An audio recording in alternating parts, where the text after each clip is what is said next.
25. Compte rendu philosophique. Art, communication, esprit. 13 300. 25. Compte rendu. Quel est l'apport de la vie dans le monde? Quel est l'apport de l'intensité dans le monde pour l'éclairer? Il faut du don, de la générosité.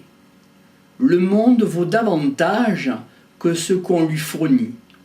Cela s'oppose à l'ennui, à la tiédeur. Peut-on dire qu'il est bon d'introduire l'intensité dans le monde? Et pour les autres? À qui s'adresse ce don, cette générosité? Aux enfants des parents seulement? A priori, on ne pourrait pas aimer le monde et son entourage, quoique. Il y aurait non-assistance à la vie en danger avec la tiédeur. Ce serait un acte grave qui empêcherait de rétablir le devoir d'apporter à la vie en général. Faire qu'on s'engage. Quand on s'engage, on se révèle aux autres. On fait et on montre que l'on fait aux autres. C'est l'équivalent d'une approche des éléments qui introduisent une énergie. Qu'est-ce que nous portons? Peut-être notre réalité. Ainsi, on peut catalyser une quantité d'énergie pour la faire circuler dans le monde, et même la canaliser pour la rediffuser. Il peut y avoir une révélation de son anormalité, c'est-à-dire une singularité, une façon d'être autre, et abattre sa carte dans le monde. Les dirigeants font bonne figure, d'abord de la nature de ce que nous découvrons, puis d'un sourire forcé. Le fait d'affirmer, d'assumer, allié au fait d'empêcher de se manifester, font de soi dit être humain, un être ni vu ni connu. Comment livrer son intériorité au monde? Inconsciemment, on est le monde que l'on est. C'est engageant pour ce que l'on pense. Par exemple, je ne suis pas pour la peine de mort. Si on ajoute totalement pas, c'est un engagement.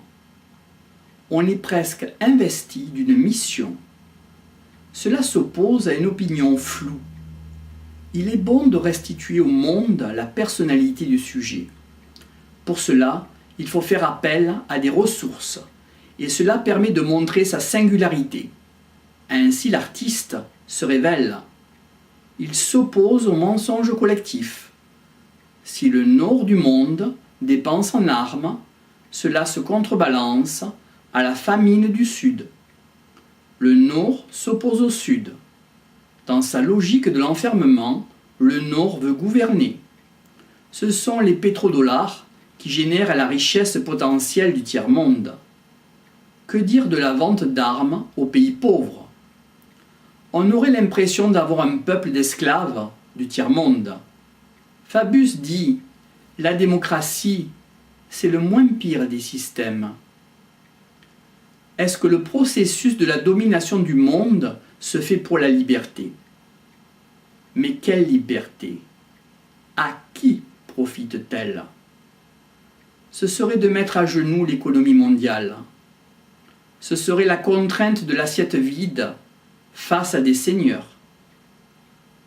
Qu'est-ce que la violence économique? Qu'est-ce que la violence armée?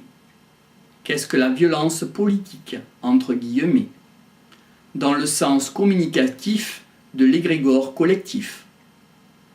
Est-ce que l'on tient compte des transgressions du droit international? C'est le paradoxe de la normalité des choses. Serions-nous tous des tueurs, entre autres par procuration? Qui veut nous faire faire la normalisation et nous la faire taire?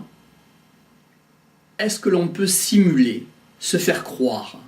Est-ce que les souffrances est un moyen, un combat?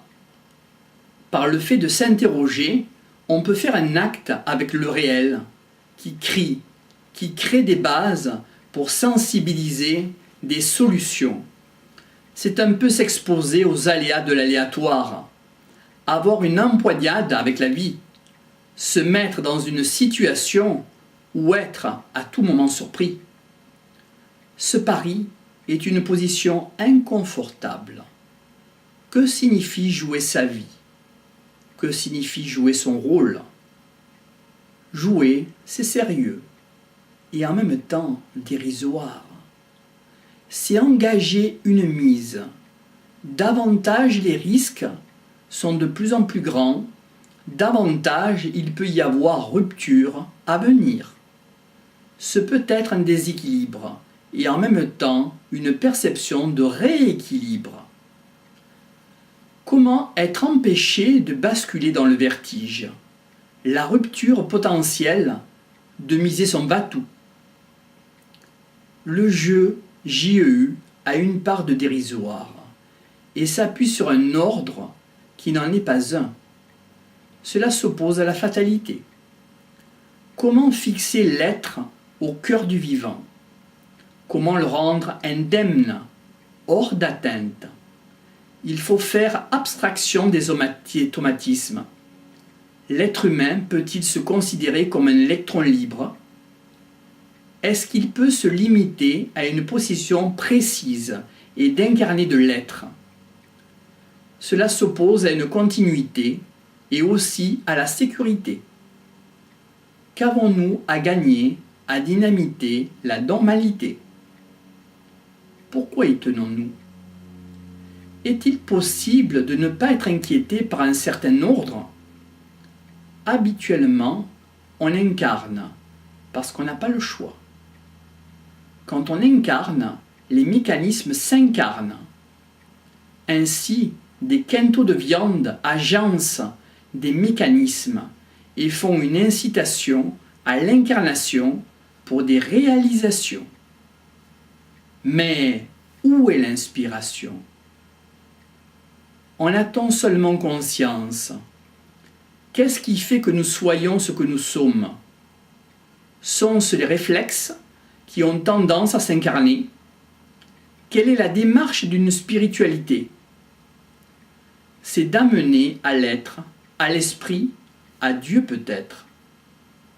Il est bon de nous entraîner à nous incarner à la surface du monde, afin que la créature soit jetée en tant que matière.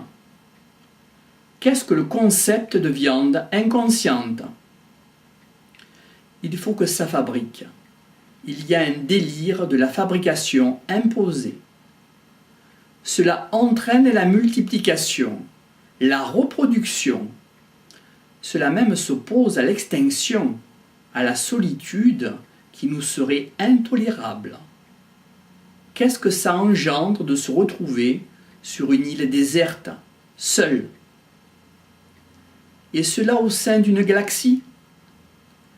Par la multiplication, il y a une possibilité de sauvetage.